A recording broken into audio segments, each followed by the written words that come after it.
Mga idol at kabayan, breaking news! Amerika naghahanda na sa posibleng malalang mangyari sa pagitan ng China at Pilipinas. Mismong ang commander ng US Indo-Pacific Command ang nagbabala sa US Congress na kapag hindi nagbago ang hakbang na ginagawa ng China sa South China Sea o West Philippine Sea at huwag naman sana na merong masawing sibilyan o miyembro ng Armed Forces of the Philippines o Philippine Coast Guard man, ito ang magiging hudyat upang i-invoke ng Pilipinas ang US-Philippines 1951 Mutual Defense Treaty. Babala ng commander ng US Indo-Pacific Command, nakahanda sila anumang oras. The continued belligerent and aggressive and dangerous activity by the PRC against our allies in the Philippines is concerning to me. The Chinese have no legal claim to the area that they have articulated as their sovereign territory, and the fact that they are now fire hosing and ramming Philippine ships attempting to support Philippine sailors on the Sierra Madre. So the Philippines, if a sailor or soldier or one of their members were killed, could invoke Article 5 of the Mutual Defense Treaty. Amerika kinumpirma bilang kanilang bagong hakbang kasama ang mga kaalyado upang mapalakas pa ang puwersa nito at depensa laban sa China. Magiging kabahagi o isasama ng Estados Unidos ang Pilipinas sa alyansang Quad. Ang Quad ay isang alyansa sa pagitan ng Amerika, Australia, Japan at India. Visit each other. We're working on the Quad. We're integrating the Philippines into these structures. So it's not just an individual hub and spoke model, but a set and constellation of partnerships that really strengthen.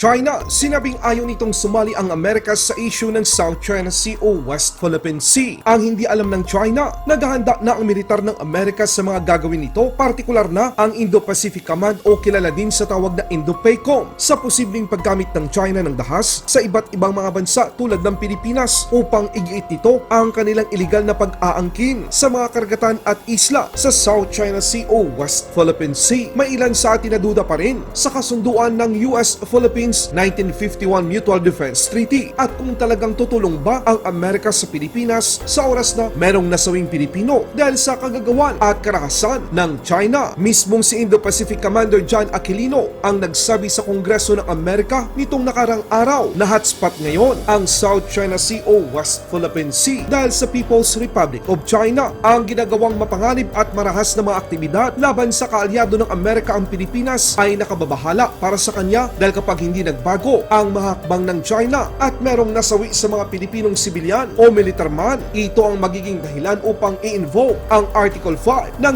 1951 Mutual Defense Treaty sa pagitan ng Pilipinas at Amerika. Admiral Aquilino, China has been getting steadily more aggressive in their actions against our allies in the Philippines, threatening their sovereign territory, their economy, their sailors, and their ships. How should we respond? As it applies to the Philippines, you know, it's a really critical hotspot right now that could end up in a bad place. The continued belligerent and aggressive and dangerous activity by the PRC against our allies in the Philippines is concerning to me. The Chinese have no legal claim to the area that they have articulated as their sovereign territory, and the fact that they are now fire hosing and ramming Philippine ships attempting to support Philippine sailors on the Sierra Madre. So I'm concerned where it could go. I would hope that the international community condemnation of those actions is enough to get the Chinese to back off. But if it doesn't, it could go in bad places. The Philippines, if a sailor or soldier or one of their members were killed, could invoke Article 5 of the Mutual Defense Treaty. And that would put our policy decision makers in a place that would require really tough choices.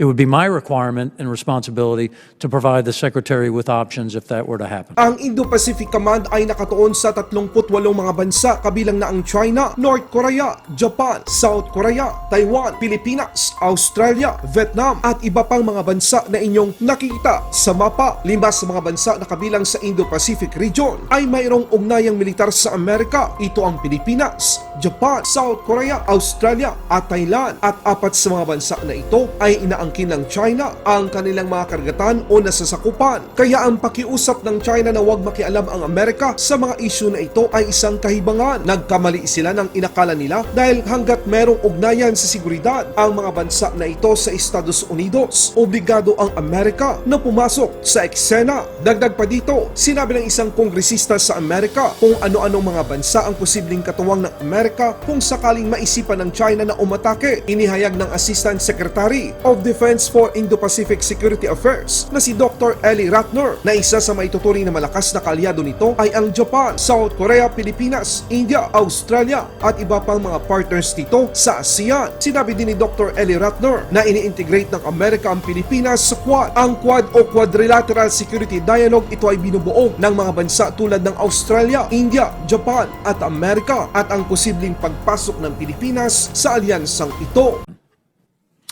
Dr. Radner, where do you assess that we have the strongest advantage over our potential adversaries in developing those allies and partnerships in the region, some of which have really atrophied over the years? And how do you think about what we need to do from the administration perspective, but also from the congressional perspective, to strengthen those allied relationships and ensure that when Xi Jinping looks out at the Pacific, he sees a lot of allies and not just the United States of America? Thank you, Congressman. A really important question, and I think the fact of the matter is that today our most important alliances and partnerships are stronger than they have ever been. So if your question is where are our strong points, they are in the Republic of Korea, Japan, Philippines, Australia, India, and among other partners in ASEAN as it relates to the Indo-Pacific. I think in terms of what can we do to make them stronger, we have bilateral agendas with all of these countries where we are working with them, strengthening their capabilities, advancing our roles, missions, and capabilities, expanding our posture opportunities, as we talked about earlier. And one of the most important and innovative elements of our strategy in the region is the degree to which we're starting to knit these together. So we've seen unprecedented cooperation between the United States, the ROK, and Japan.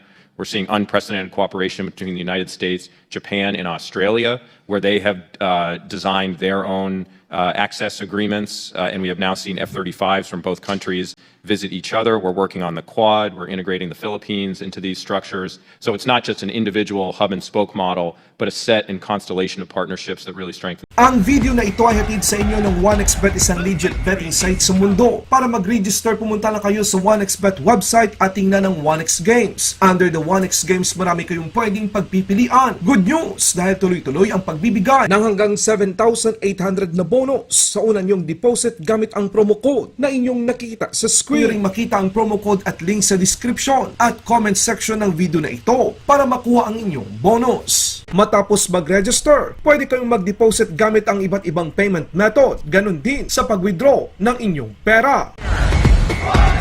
Sa mga nagdududa sa kakayahan ng militar ng Pilipinas, ito na siguro ang dahilan kung bakit maliban pa sa mga multi-role fighter acquisition project ng Philippine Air Force, meron pang nakabukod na ino-offer ang Amerika sa Pilipinas ng mga segunda manong F-16 na magpapalakas sa depensa ng bansa. 2 squadron o 2-4 na mga segunda manong F-16 ang ino-offer ng Amerika sa Pilipinas sa bababang halaga, kasama na dito ang spare parts, mga missile o ammunition at maging ang training. Ang the best pa dito mga kabayan, makukuha ito ng Pilipinas sa pamamagitan ng multi-year financing. Amerika ang magbabayad sa kabuang package, tapos magbabayad ang Pilipinas ng taon-taon sa Amerika. Ngayon, nasa Marcos administration na ang bola pagdating sa usapin ng pagbili ng mga fighter jets. Gaano ba ka-epektibo ang F-16 upang masiguro ang kaligtasan ng ating mga nasasakupan? Alam niyo ba mga kabayan na ang bansang Turkey ay gustong makakuha pa ng mga karagdagang F-16? Ang Ukraine naman gustong magkaroon ng mga segunda manong F-16. Ang Argentina naman ay opisyal na ipinahayag ang pagkuha ng mga segunda manong F-16 para mapalakas ang hukbong himpapawid nito. Ang Amerika inilatag na sa Pilipinas ang iba't ibang mga opsyon upang muling maging malakas ang ating Philippine Air Force. Sana wag na tayong mag-aksaya pa ng oras. Kunin na natin